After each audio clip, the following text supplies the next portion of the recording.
И экономическое насилие — это тоже обычно психопаты делают и социопаты, да,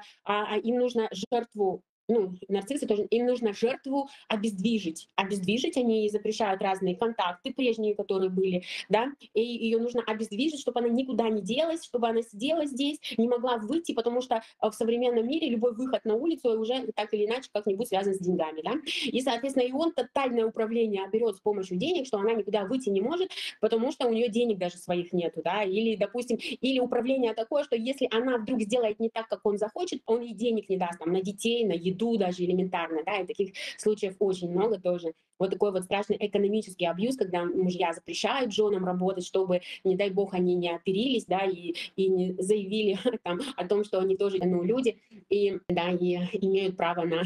какое-то позитивное существование. Обычно эти мужчины обладают и критическим вот этим вот негативным мышлением и так далее, и так далее.